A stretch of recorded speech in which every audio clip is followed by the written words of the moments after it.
Our two scriptures for today are found in the book of Matthew. The first is chapter 5, verses 1 through 12. When Jesus saw the crowds, he went up the mountain. And after he sat down, his disciples came to him. Then he began to speak and taught them, saying, Blessed are the poor in spirit, for theirs is the kingdom of heaven. Blessed are those who mourn, for they will be comforted. Blessed are the meek, for they shall inherit the earth. Blessed are those who hunger and thirst for righteousness, for they will be filled. Blessed are the merciful, for they shall receive mercy. Blessed are the pure in heart, for they will see God. Blessed are the peacemakers, for they will be called the children of God. Blessed are those who are persecuted for righteousness' sake, for theirs is the kingdom of heaven. Blessed are you when people revile you and persecute you and utter all kinds of evil against you falsely on my account. Rejoice and be glad, for your reward is great in heaven. For in the same way they persecuted the prophets who were before you. And finally, Matthew chapter 25, verses 34 through 40. Then the king will say to those at his right hand, Come, you are blessed by my Father. Inherit the kingdom prepared for you from the foundation of the world. For I was hungry, and you gave me food. I was thirsty, and you gave me something to drink. I was a stranger, and you welcomed me. I was naked, and you gave me clothing. I was sick, and you took care of me. I was in prison, and you visited me. Then the righteous will answer him, Lord, when was it that we saw you hungry and gave you food, or thirsty and gave you drink? And when was it that we saw you a stranger and welcomed you, or naked and gave you clothing? And when was it that we saw you sick or in prison and visited you? And the king will answer them, Truly I tell you, just as you did it to one of the least of these, who are members of my family, you did it to me. Well, I want to thank all of you for inviting me to come here today and be your speaker. It is always a joy. Somebody asked me ahead of time, did I do this often? And the answer is yes, but not often enough. I love going out and speaking at churches and Sunday school classes. So have me or somebody from Interfaith come back anytime you want. My name is Ann Coriston, and I've been with Interfaith Ministries now for 4 years. And in that time, I've had the opportunity to see up close and personal the people in this community we often refer to as homeless.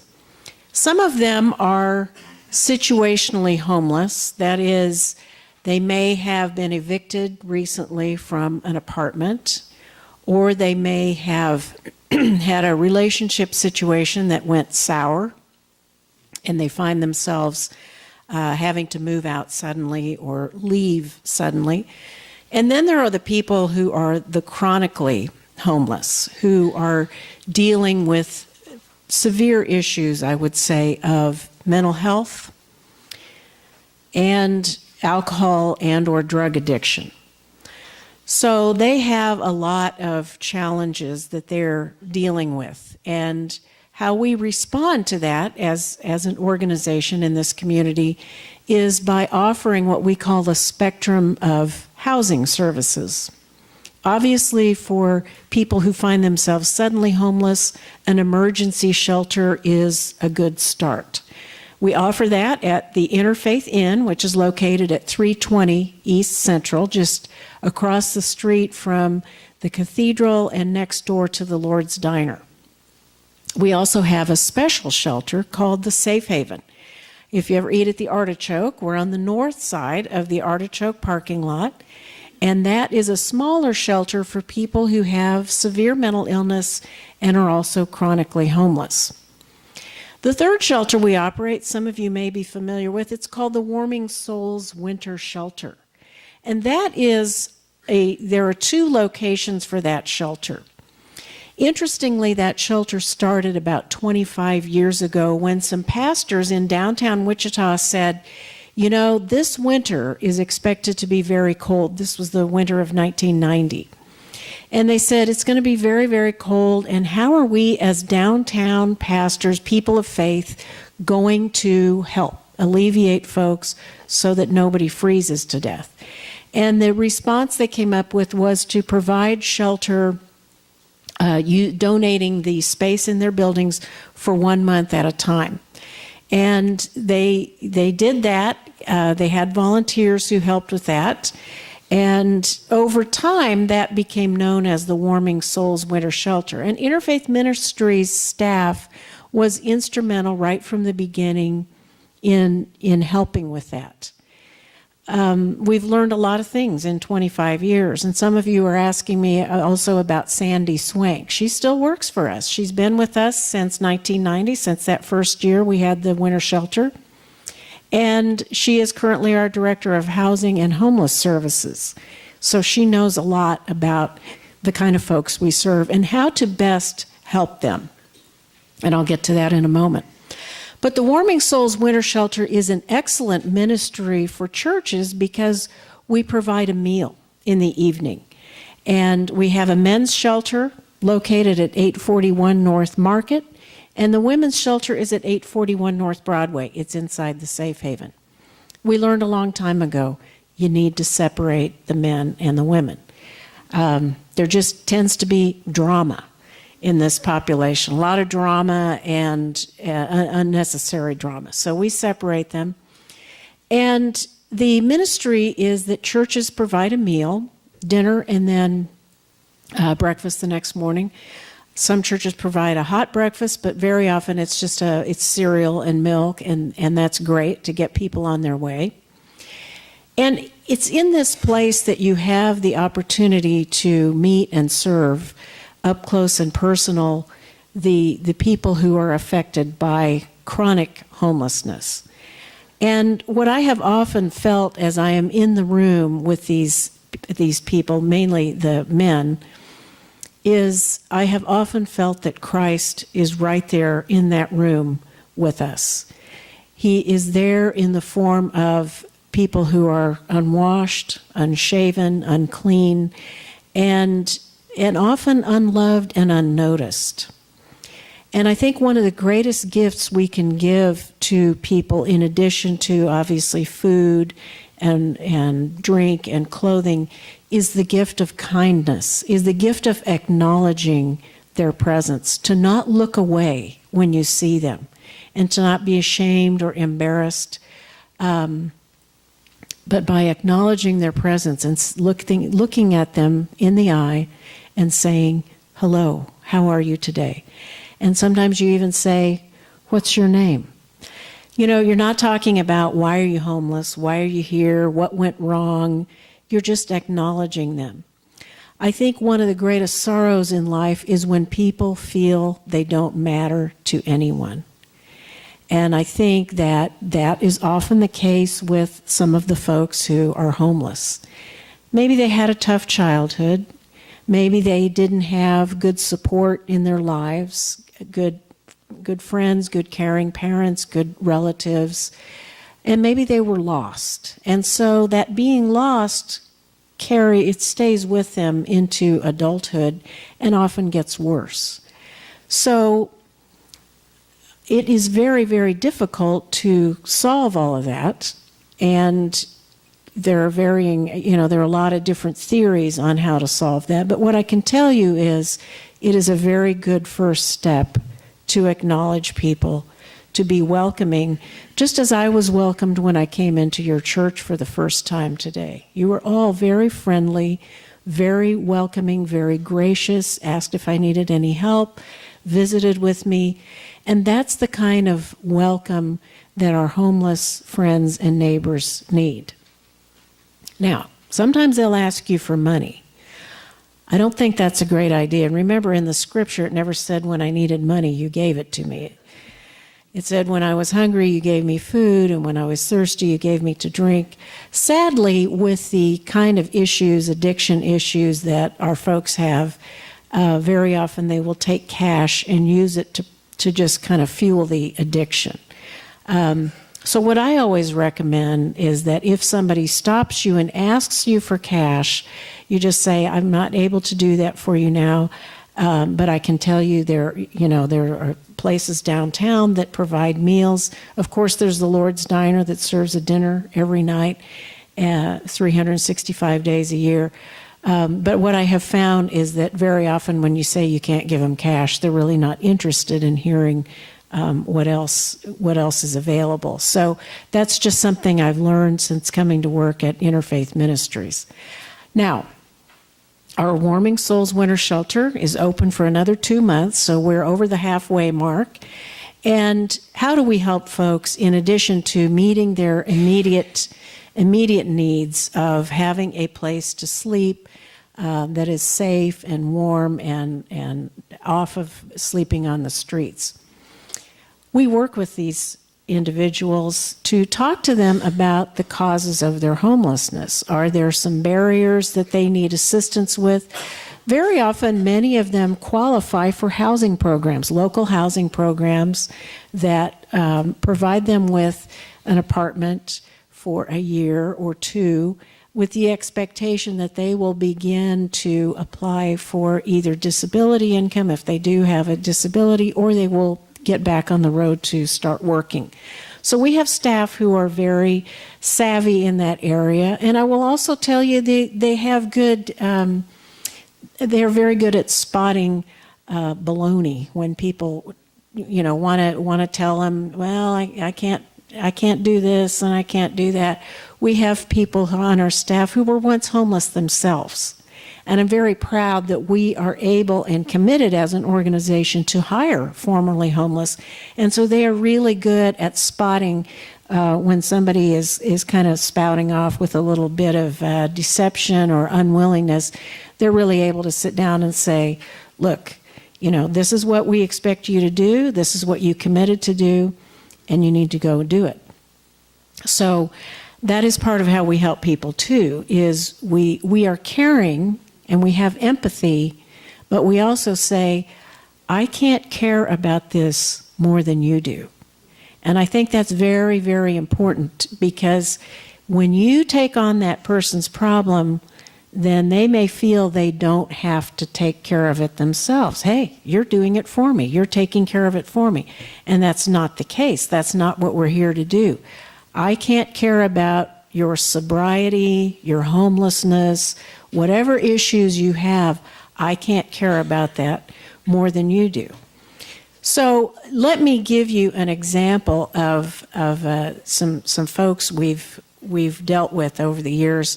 We have, when I first came to work there, I met Randy, cheerful guy, about 5'4", has one tooth, one or two, and very friendly, but has a pretty severe drinking issue that he struggles with. And so he would come to our shelters and then he would disappear for a while. I think he'd go on a binge or something would happen. And somehow Sandy Swank appointed me to be his case manager, because she said, I think you've got a soft spot for Randy, so you're going to get to deal with him. And I like doing that because I get to see from his perspective what he deals with. And what homeless people have to deal with is they very often don't have transportation. The bus system is unwieldy if you need to get from here to there and have many, east side to west side and have multiple transfers. And there are other things too. He has some medications that he takes, and he didn't make it up to ComCare to see the person on his scheduled appointment. And so they said, no more medication, you missed your appointment. This happened just last week. He told me, he hands me this paper and says, what are you going to do about this? I said, well, first of all, I'm not going to do anything. I'm going to sit here and talk to you about it. And I said, why did you miss your appointment? Well, I don't know. I think I had to work that day. I said, don't you think that a call would have been the polite thing to do? Telephone these folks, tell them, hey, I have the opportunity to work today. Can I reschedule my appointment? I said, when you have an appointment on the books, they're waiting for you. They didn't schedule anybody else. They are waiting for you, and it's rude not to show up. And I said, sometimes I'm waiting for you on Wednesday mornings at 9 o'clock, and you don't show up. And I say, I wait for you for 15 minutes, and then that's it. I go on and do something else. And he actually showed up last Thursday instead of Wednesday, and I said, you're just lucky I was here today, Thursday, because I didn't know you were going to show up. So the action plan that I created with Randy was, you need to call ComCare yourself, and you need to visit with them about, why you were late, and then see what happens next. So those are the kind of things that, now, do I care about Randy? Yes, but Randy needs to care about Randy, and Randy needs to, take the responsibility for these things himself. So that's how we deal with these individuals. We are loving, we are caring. We don't hold people, we don't hold out in front of them everything they ever did wrong, because that doesn't help people move forward. We say, here's where you are today. Are there things we can learn from the past? But let's move forward. And let's move forward with you taking responsibility for your actions. Now, there are a lot of wonderful ways you can help and volunteer, and you can look at our website for that. But I want to tell you that this coming Friday, we have a fun fundraiser. We call it the Super Bowl. It's the SOUPER Bowl. And it's an annual event. I think this is our 16th or 17th event. It's at the First Presbyterian Church. They've got a wonderful kitchen, and we have plenty of parking. And so it's at the First Presbyterian Church this Friday at 10:30. I left some of these cards, these postcards, on the table right at the head of the stairs. But we get restaurants to donate soup. And we have about 135 gallons of soup from a variety of restaurants, all very delicious soups from restaurants you'll recognize. Il Vicino is one, Tanya's Soup Kitchen, Kansas Star Casino. And you get to have as much soup as you want. So your one ticket allows you to buy as much soup as you can eat. We also have entertainment. We have musicians. We have church lady desserts for sale. Which means, slices of homemade pie and cookies and things like that. So it is a fun event. And the funds that are raised, we use to support our shelters at Interfaith Ministries, the 3 shelters that I just told you about. So if you want to help out, it's a lot of fun, and I guarantee you will not go hungry. Part of the reason we do it on the Friday that's 2 days before the big game, that other Super Bowl, is to raise awareness about homelessness and hunger in this community. And just to let you know, there are different ways of defining homelessness. The public schools define it as if you don't have your own home, you're sleeping on, grandma's couch.